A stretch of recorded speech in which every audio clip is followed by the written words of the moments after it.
The NFL's Golden Warriors of the 80s, 15 unforgettable legends. Did you ever cheer so loudly for every touchdown that your neighbors came running to check on you?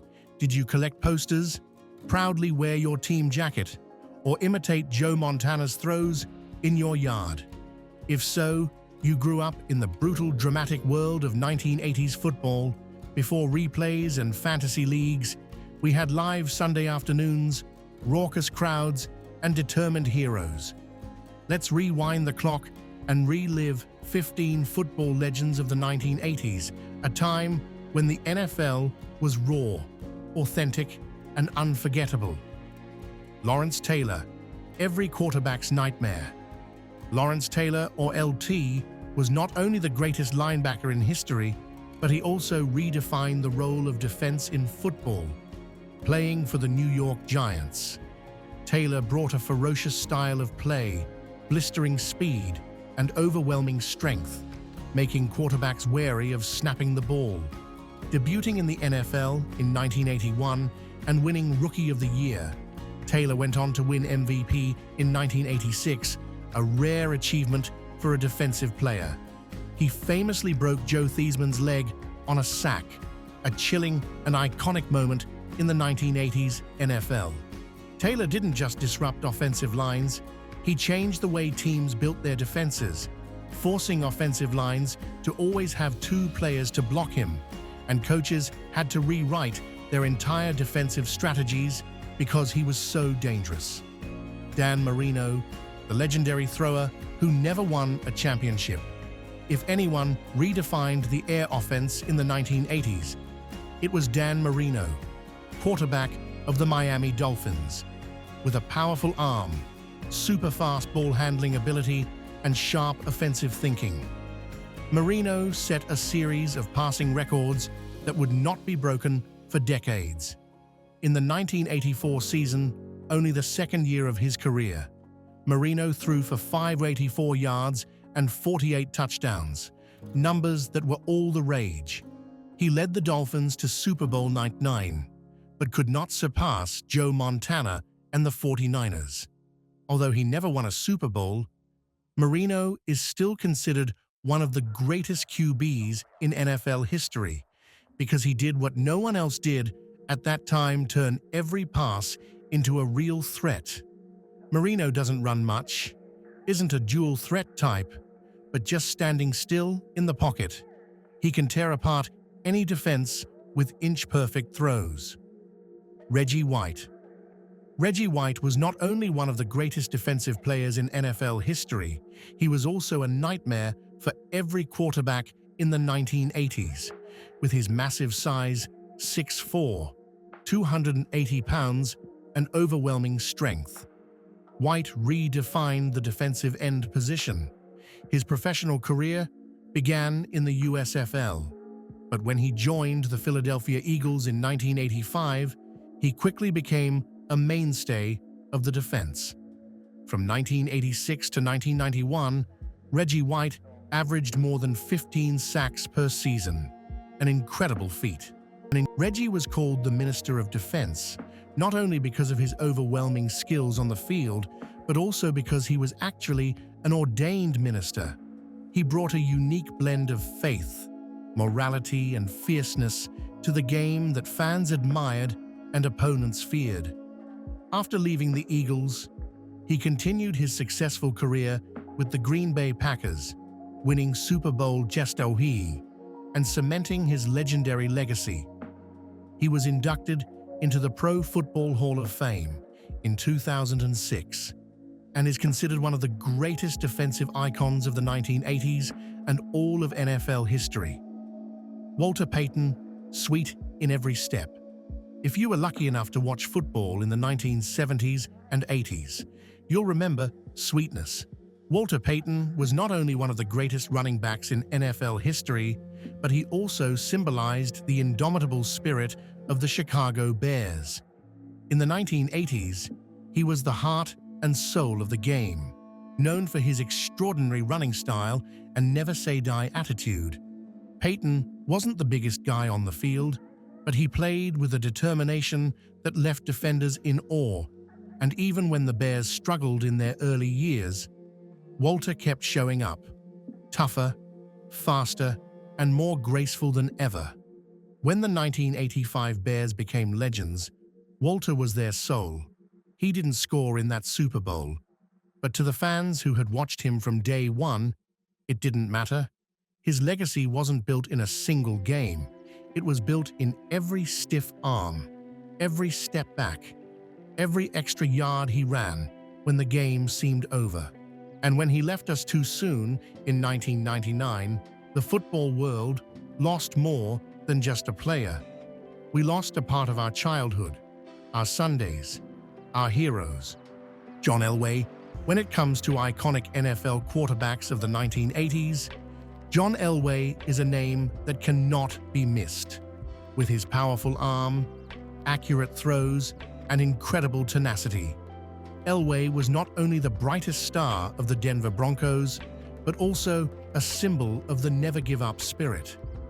Elway began his NFL career in 1983 after being selected #1 by the Baltimore Colts, but refusing to sign a contract, leading to his transfer to Denver, where he became a legend. In the 1980s, Elway led the Broncos to 3 consecutive Super Bowls, 1986, 1987, 1989. Although he lost all 3 times, his fighting spirit was praised as a tireless warrior, especially with his spectacular comebacks. One of the most memorable moments was the drive in 1987, when Elway led the Broncos 98 yards in the final 5 minutes to tie the game against the Cleveland Browns, send the game into overtime, and win the game. It was a play that fully demonstrated his talent, courage, and nerves of steel. Although it took until the end of his career, 1997-1998, to win 2 Super Bowls, it was the 1980s that John Elway established his name, laid the foundation for his reputation, and place in the Hall of Fame in 2004. Which legend was your favorite? Comment their name and find your fellow fans. Joe Montana. Joe Montana, the legendary quarterback of the San Francisco 49ers, was the embodiment of calm, precision, and unshakable poise. In the 1980s, he led his team to 4 Super Bowl championships, 99, 23, and 25, without throwing a single interception in any of those games. Montana didn't have the strongest arm or the fastest legs, but he possessed something far rarer, a football IQ that bordered on genius and an ice-cold nerve under pressure. In the most intense moments, especially during the playoffs, he consistently orchestrated miraculous comebacks, earning him the nickname the Comeback Kid. Alongside head coach Bill Walsh and the revolutionary West Coast offense, Montana completely redefined how football teams attacked. He paved the way for a new kind of quarterback, one who didn't rely on brute strength, but on surgical accuracy, tactical brilliance, and the heart of a true champion. Jerry Rice, the greatest scoring machine in NFL history. No one can mention Montana without mentioning Jerry Rice, the most legendary wide receiver in the history of American football. Joining the 49ers in 1985, Rice quickly became a nightmare for every defense, thanks to his perfect route-running ability, superb catching skills, and relentless work ethic.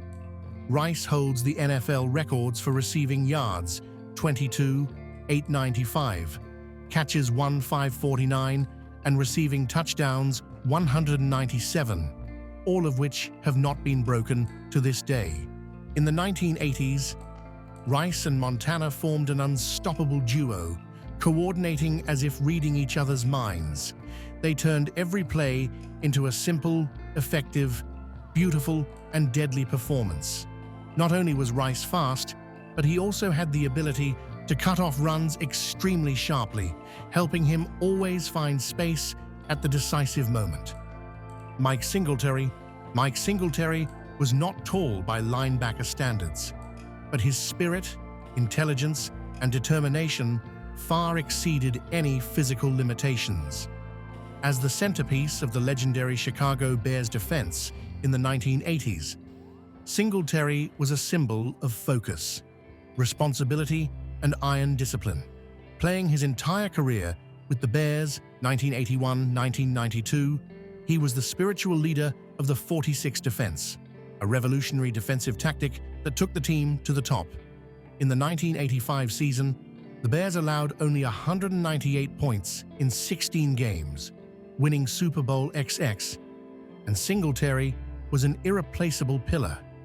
With his wide-eyed alertness and fierce tackles, he kept opposing quarterbacks on their toes every time he got the ball. In addition to his talent, Singletary was known for his competitive ethic and leadership by example, which earned him the nickname Samurai Mike. Marcus Allen, Super Bowl king and artist on the field. Marcus Allen is the epitome of grace, versatility, and durability. Playing as a running back for the Los Angeles Raiders, Allen was the first in history to reach 10,000 rushing yards and 5,000 receiving yards.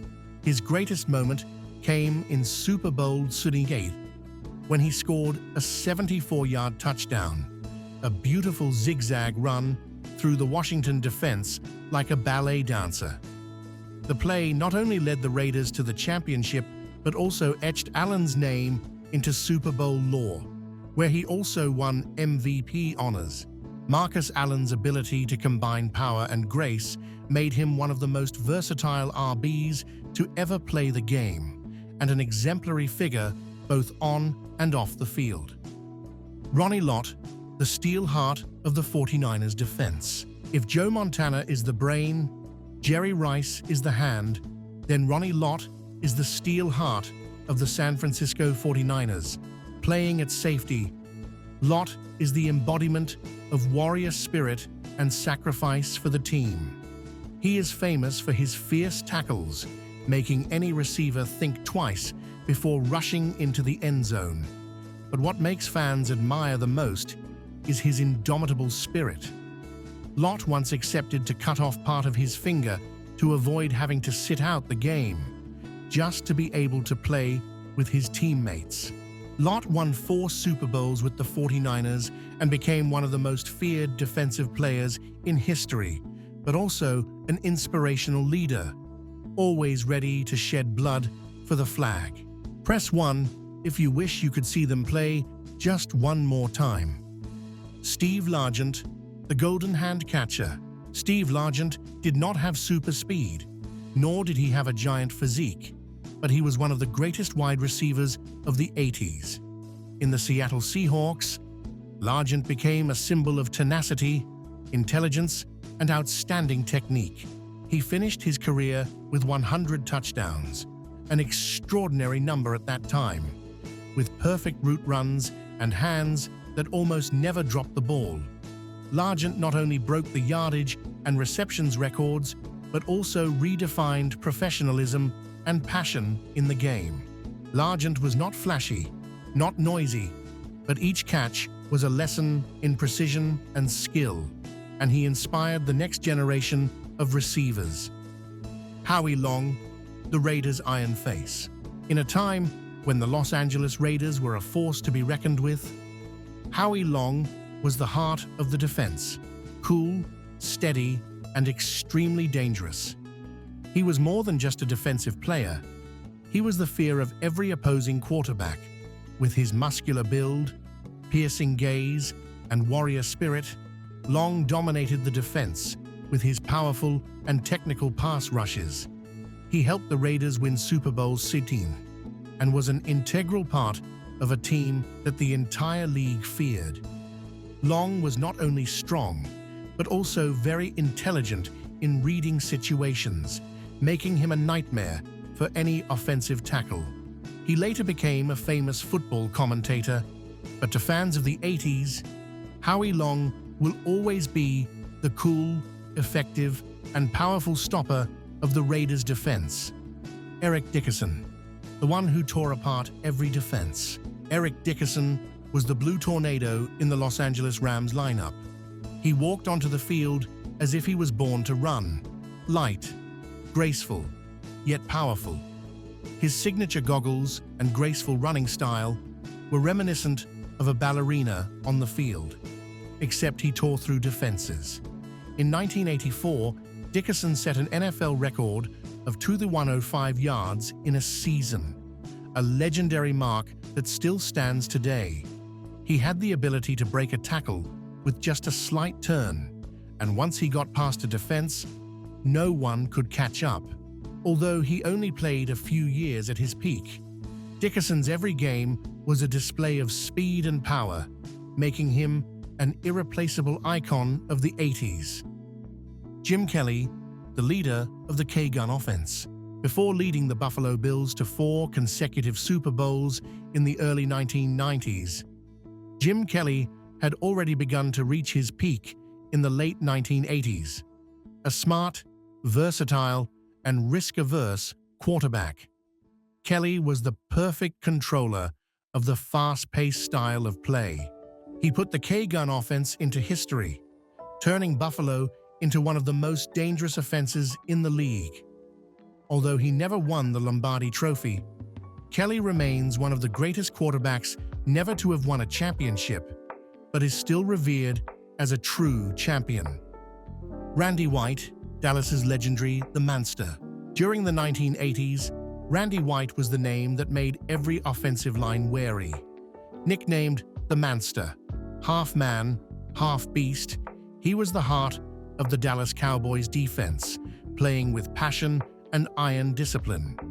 White was not only strong, he was also smart, agile, and always there at the right time. Super Bowl 13 was a glorious moment when he won the MVP title, a rare honor for the defensive position. On the field, he was like a tornado of steel, always ready to crush any attack. In the era when the Cowboys were America's team, Randy White was the powerful soul of the back line, never backing down. Those weren't just players. They were warriors of Sundays, legends of locker rooms, and heroes of our childhood. If these names bring back memories, don't forget to like, comment your favorite legend, and subscribe for more trips back to the golden era of football, because the 80s weren't just a decade, they were a dynasty. Thanks for watching.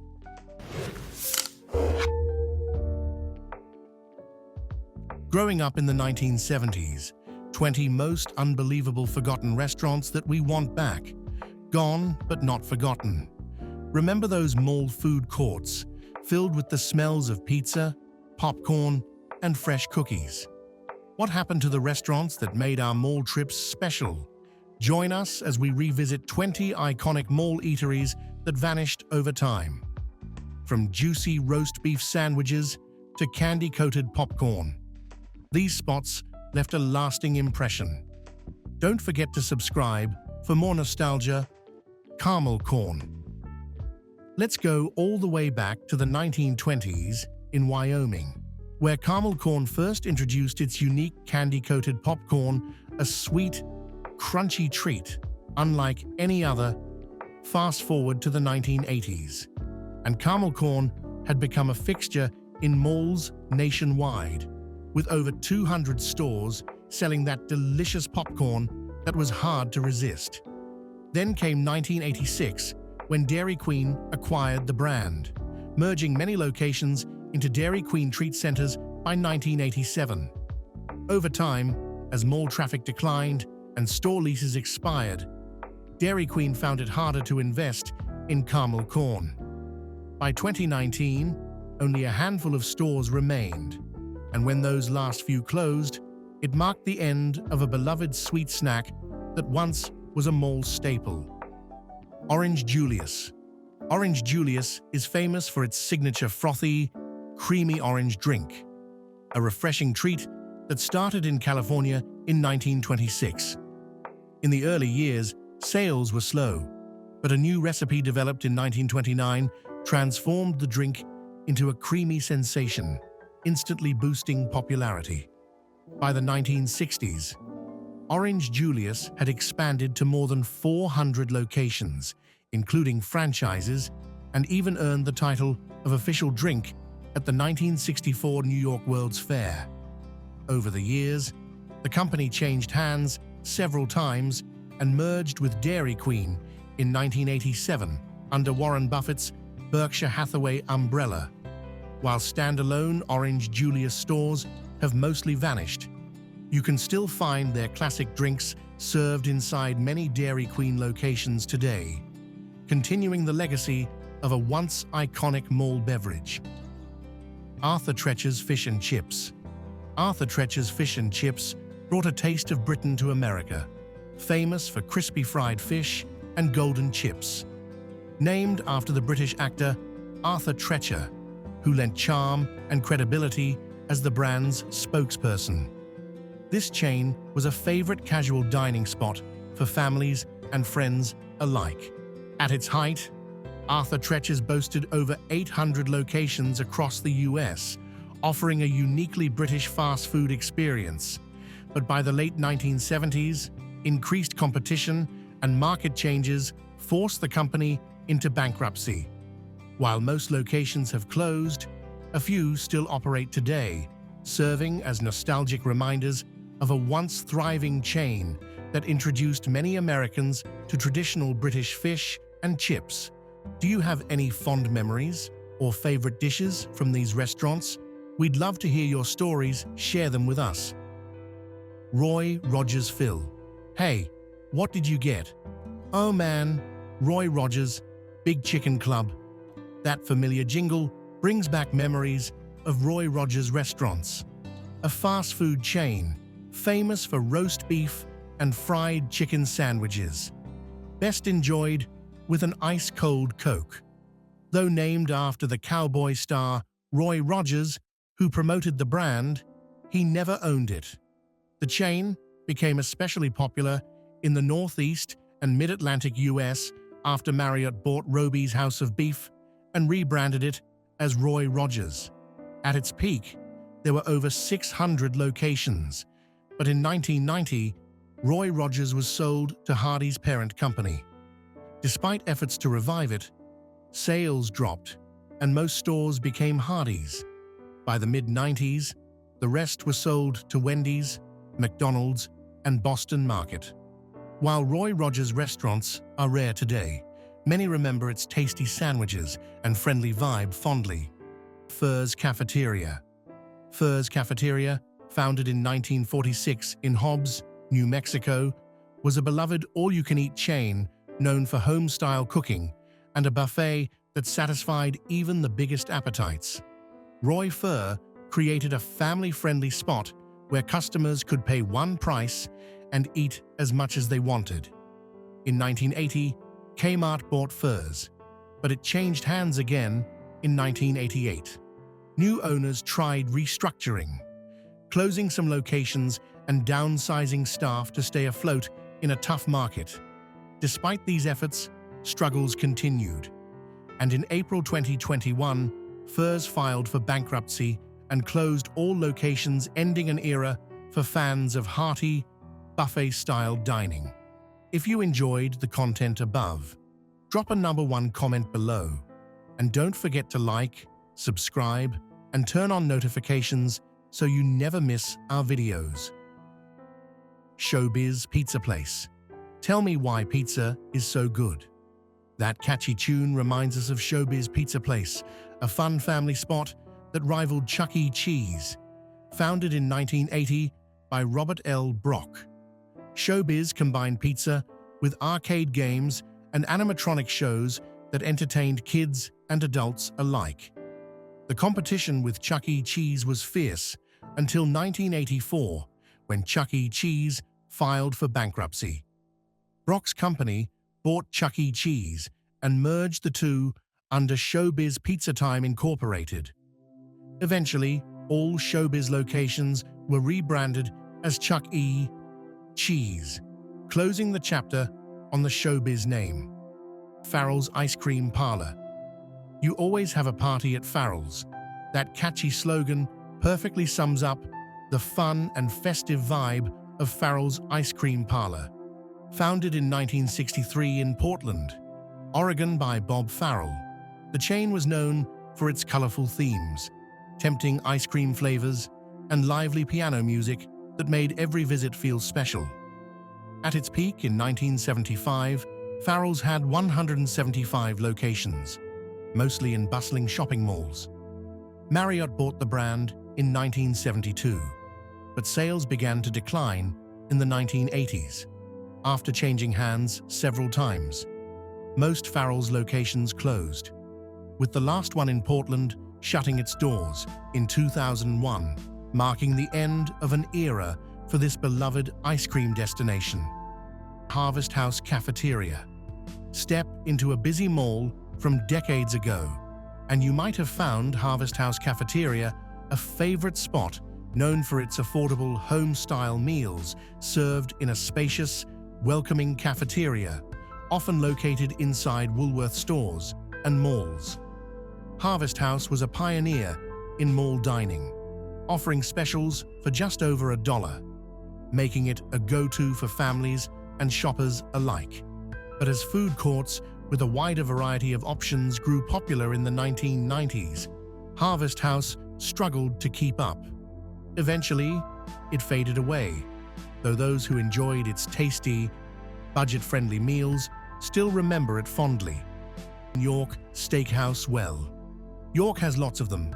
At York Steakhouse, we serve the best. This slogan brings back memories of a place famous for affordable, quality steak dinners. Founded in 1966 in Columbus, Ohio, York Steakhouse combined cafeteria-style efficiency with an elegant dining atmosphere, dim lighting, chandeliers, and a relaxed vibe. Guests picked their meals from different stations along a line, choosing from steak, seafood, chicken, and salads. An unusual policy charged extra for butter and sour cream, but didn't accept tips. Owned by General Mills, York grew to over 200 locations, but faced declining sales in the 1980s, leading to closures by the early 90s. The Magic Pan. Now, at the Magic Pan, prime rib evokes the charm of a time when this chain was famous for its sweet and savory crepes, made with a theatrical spinning technique that captivated diners. Founded in 1965 by two Hungarian immigrants, the Magic Pan grew rapidly after being bought by Quaker Oats in the 1970s and became a mall favorite. However, by the 1980s, crepes lost their novelty, costs increased, and the chain closed. Still, the Magic Pan left a lasting mark as the Crepe Kings, introducing many to a unique, delicious dining experience. That wraps up our journey through 20 mall restaurants that once thrived but are now part of our nostalgic past. Did your favorite make the list? Let us know in the comments if we missed any classics. If you enjoyed this trip down memory lane, be sure to watch our other videos, subscribe, and share Who Remembers with your friends and family. Thanks so much for watching. Morrison Cafeteria. Morrison's Cafeteria was a beloved Southern chain in shopping malls across the Southeast. Founded in 1920 by J.A. Morrison, it was known for comforting Southern classics served in a welcoming cafeteria style. At its height, Morrison's had 151 locations in 13 states, popular with families and friends. However, during the Civil Rights Movement, Morrison faced protests for racial segregation, damaging its reputation. Increasing competition from newer fast food chains also made it hard to keep customers. Bought in 1990 by a company owning Ruby Tuesday, Morrison struggled and was sold again in 1998. Many locations closed, though it's mostly gone now. Its warm atmosphere and Southern flavors remain in the memories of loyal diners. Gloria Jean's Coffees. Gloria Jean's Coffees began in 1979 in Chicago, founded by Gloria Jean Kvetko. This Australian-born chain won fans in the US during the 90s and 2000s with its flavored coffees and cozy shops. It grew internationally, competing with Starbucks and others. But Gloria Jean's faced ups and downs in the US market. In 2014, it was bought by Australia's Retail Food Group, but its US presence kept shrinking. Today, the brand is mostly gone in America, but thrives overseas, in the Middle East, Australia, and Asia, where its unique flavors and welcoming vibe remain popular. Blimpie Big One. See this? This is a Subway stuffed. This is a Blimpie Best. That slogan takes us back to Blimpie's prime, a fast food chain famous for hearty submarine sandwiches. Founded on May 16, 1964, the same day Muhammad Ali won the heavyweight title, three friends from Hoboken, New Jersey, dreamed up the ultimate sub shop. The brand grew fast, but split in 1976 due to different visions. One founder focused on the East Coast, another on the South, creating two brands under one trademark. Blimpie flourished in the 70s, competing with Subway and Quiznos. But as it went public, it lost focus, dabbling in pizza, Chinese food, and even sharing secrets, which hurt the brand. In 2006, Kahala Brands took over and rebranded Blimpie, updating the menu to stay relevant. Though still around, Blimpie's presence today is much smaller than in its heyday. Piccadilly Cafeteria. Piccadilly Cafeteria has long been a Southern comfort food staple, starting its journey in Baton Rouge, Louisiana in the early 1930s, known for home-style meals that feel like a warm hug. Piccadilly expanded across the Southeast and became an important part of many communities. Beyond serving customers, Piccadilly also stepped up in emergencies, providing meals to disaster-stricken areas, hospitals, schools, and government agencies. At one point, it grew to 270 locations nationwide, partly thanks to acquiring Morrison's Cafeteria. However, financial challenges led to bankruptcy filings in 2003 and 2012. Under new ownership, Piccadilly continues to serve Southern classics in about 29 locations, maintaining its reputation for quality food and community care. Houlihan's began as Houlihan's Old Place in Kansas on April 1, 1972, quickly becoming a favorite for its casual atmosphere and diverse menu. The brand's relaxed vibe and approachable food earned it loyal fans and led to expansion across 15 states, peaking at 92 locations in 2007. In 2015, Fertitta Entertainment acquired Houlihan's, aiming to strengthen its portfolio of restaurant brands. However, the company soon faced industry challenges like rising third-party delivery fees, tough lease terms, and labor shortages. These pressures led to financial struggles, culminating in a bankruptcy filing by the parent company in late 2019. Houlihan's story reflects the tough realities of the restaurant world, even for once popular chains. The original cookie company. Take a stroll back to the malls of the 70s, 80s, and 90s, and chances are you'd catch that sweet, inviting smell of freshly baked cookies. That unmistakable aroma belonged to the original cookie company. This wasn't just a cookie shop, it was a little slice of comfort and joy for shoppers. Famous for its warm brownies, classic chocolate chip cookies, and other irresistible baked goods. The cozy atmosphere and the promise of fresh treats made it a must-visit spot during any mall trip. But as new competitors like Great American Cookies and Mrs. Fields rose to fame, the original cookie company faced tough competition. Economic pressures mounted, and eventually, the brand was bought out and rebranded, slowly fading from mall food courts until it disappeared entirely, leaving behind many sweet memories. Kenny Rogers Roasters, who could forget that catchy jingle, Try our downright kickin' barbecue chicken today. Kenny Rogers Roasters. There's goodness here. Back in the 1990s, Kenny Rogers Roasters was the go-to spot for rotisserie chicken lovers. Founded with the help of country music legend Kenny Rogers himself, this fast food chain grew rapidly, boasting more than 350 locations at its peak. Their juicy, wood-fired chicken, paired with warm, fluffy corn muffins, was a winning combo that attracted crowds. However, competing with fast food giants like KFC and Boston Market proved challenging. By 1998, financial troubles forced the company to file for bankruptcy. Acquired by Nathan's Famous, many stores closed. But those who remember the rich flavors of Kenny Rogers Roasters still hold a special place in their hearts for this once popular chain. Hot Sam's Pretzels. Picture yourself strolling through the mall, catching the warm, buttery aroma of Hot Sam's Pretzels. Starting near Detroit in the 1960s, Hot Sam's became famous for its soft Bavarian pretzels, quickly turning into a family favorite.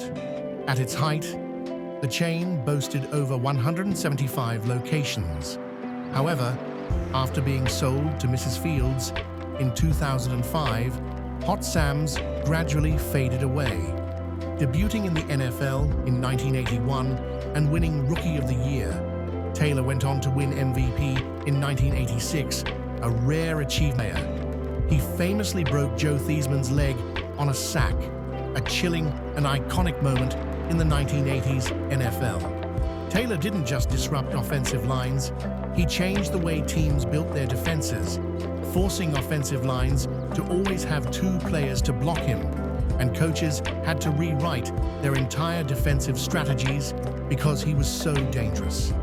2. Dan Marino, the legendary thrower who never won a championship. If anyone redefined the air offense in the 1980s, it was Dan Marino, quarterback of the Miami, with a powerful arm, super fast ball handling ability, and sharp offensive thinking. Marino set a series of passing records that would not be broken for decades. In the 1984 season, only the second year of his career, Marino threw for 584 yards and 48 touchdowns, numbers that were all the rage as shopping habits changed through the 1980s and beyond. Hickory Farms shifted focus to mail orders and online sales. Now primarily online, they continue to offer gourmet gift baskets that remain popular, especially during the holidays.